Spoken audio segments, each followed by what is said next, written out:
வயதில் வந்து எனக்கு போட்டி திமுக என்கிறாயே, அது எந்த வகையில் அர்த்தமுள்ள வார்த்தை? நான் மீண்டும் சொல்கிறேன், இந்த வார்த்தையை சொல்கிறேன், எல்லோரும் எழுந்து கைதட்டுவார்கள் பாருங்கள். முத்துவேல், கருணாநிதி, ஸ்டாலின் எனும் நான் என்று சொல்ற பொழுது ஒட்டுமொத்த தமிழகமும் கண்ணீர் நல்கி பார்த்துக் கொண்டிருந்தது. காரணம், அனைவரும் விரும்பினர், இவர் வர வேண்டும் என்று விரும்பினர். நீங்கள் என்ன சொல்கிறீர்கள்? முத்துவேல், கருணாநிதி, ஸ்டாலின் அவர்களே, திரு ஜோசப் விஜய் அவர்களே, ஐயா எத்தனை வாட்டி சொல்லிருக்கா? ஏன் கால விடுற? அது என்னவோ தெரியலீங்க, அதே பழக்கமாய் போச்சு. எம்எல்ஏ, எம்பி, மந்திரிகளை நீங்க வச்ச வேலைக்காரங்க. இந்தியாலேயே பெரிய வேலைக்காரர் யார் தெரியுமா?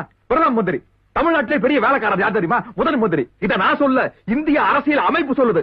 அந்த பெரிய வேலைக்காரங்க கிட்ட இந்த முதலாளிகளோட தேவைகளை எல்லாம் சொல்லி பூர்த்தி செஞ்சு வைக்கிற சின்ன வேலைக்காரங்க இந்த எம்எல்ஏக்களும் மந்திரிகளும். ஒரு ஏஜென்ட் மாதிரி, ஒரு போஸ்ட்மேன் மாதிரி நாங்கெல்லாம் சரியா வேலை செய்யறோம்னா சட்டையை பிடிச்சி ஏண்டா நான் செய்யலன்னு சப்பு சப்புன்னு கள்ளத்துல நாள் ஆரம்பிக்கலாம். அதை விட்டு போட்டு கால் விழுகிறீங்களா?